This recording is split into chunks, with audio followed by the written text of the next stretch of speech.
Hello everyone, welcome back. This is Man United Inside again. Please subscribe and turn on notification for more Manchester United updates. Donny van de Beek has failed to impress on loan at Eintracht Frankfurt, and the Bundesliga club are not expected to trigger their option to buy the Manchester United flop.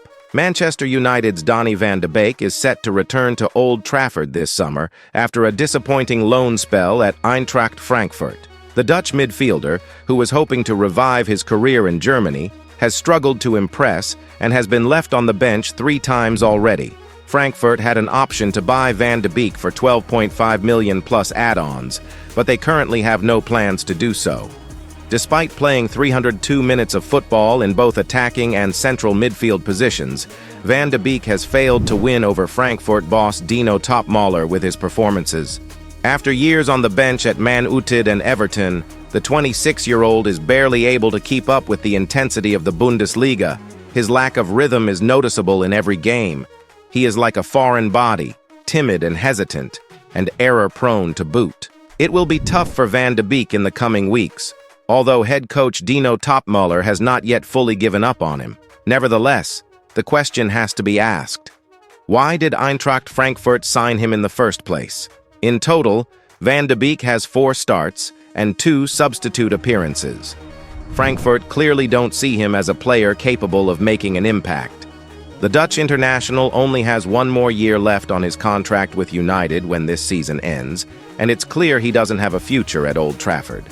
On that note, indications are now apparent that the midfielder won't be able to revive his fortunes at United under the guidance of ex-Ajax boss Erik ten Hag.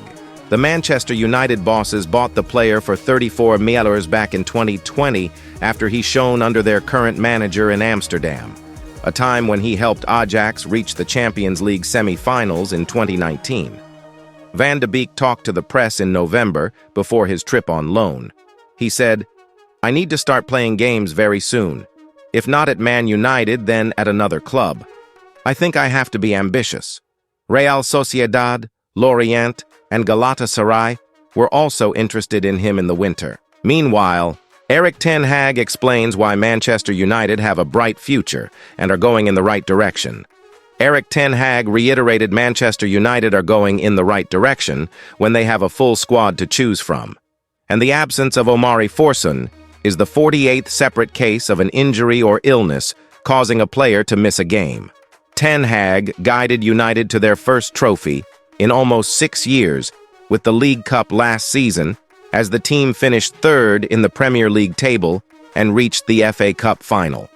However, United are currently 6th and 11 points, adrift of the 4th guaranteed Champions League qualifying place. Their League Cup defense ended at the 2nd hurdle, and they were completely eliminated from European competitions when they finished bottom of their Champions League group in December.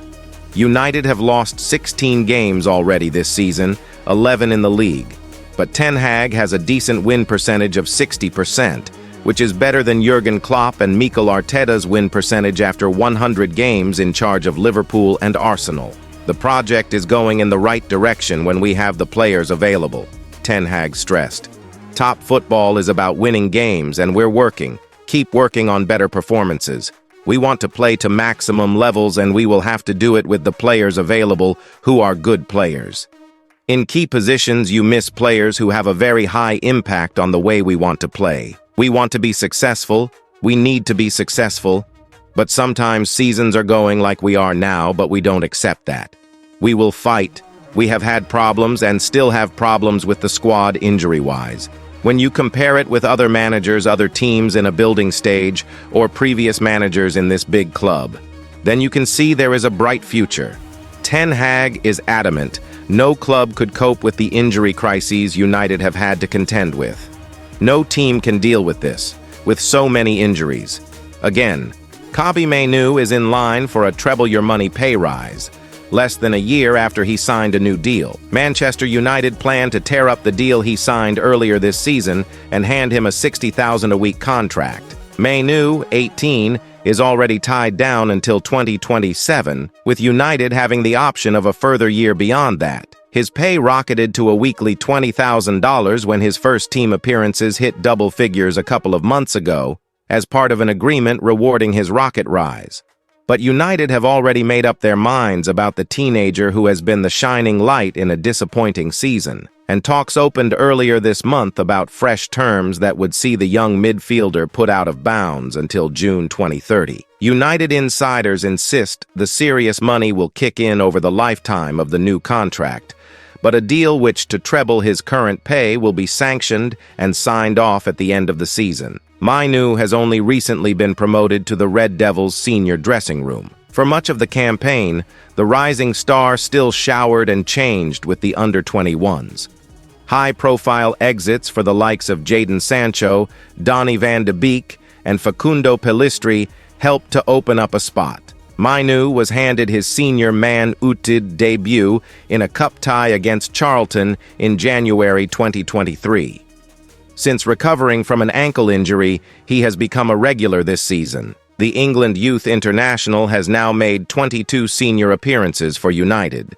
He was in action yesterday as the Red Devils swept Everton aside 2-0 at OID Trafford. Bruno Fernandes gave his team a 12th-minute lead from the penalty spot, following good work by Alejandro Garnacho. After Garnacho earned a second spot kick later in the first half, Marcus Rashford converted to put his team out of sight. Meanwhile, Diogo Dalot has nailed down top spot at right-back in the last few months, but United's interest in Bayer Leverkusen's Jeremy Frimpong indicates the Reds still want to bolster that department. Looking at the defensive line as a whole, only Lisandro Martinez is guaranteed an automatic starting berth in Ten Hag's strongest XI, locking out the left-sided center-back berth. United have had countless different center-back partnerships this season and are yet to make a decision on Raphael Varane's future. Harry Maguire, despite his improvements, could be sold. Likewise, Victor Lindelof. Moving into midfield, United need to find a long-term successor for Casemiro. Kobbie Mainoo has embedded himself as a mainstay, meaning he will be hard to dislodge, while Bruno Fernandes is still in pole position to remain chief architect in the number 10 position. There have been arguments to suggest Mainoo could become Casemiro's successor, paving the way for Mason Mount to come back in and attempt to fully ignite his United career after an injury-plagued first season at the club. However, Mainoo is evolving into a forward-thinking, progressive midfielder who looks as though he could become a dominant number 8. Up front, Rasmus Højlund was signed from Atalanta last August with a view to becoming United's chief striker for the long term, meaning the club is unlikely to pursue a big-name number 9 in the summer. As for the wide areas, nothing is guaranteed at this juncture.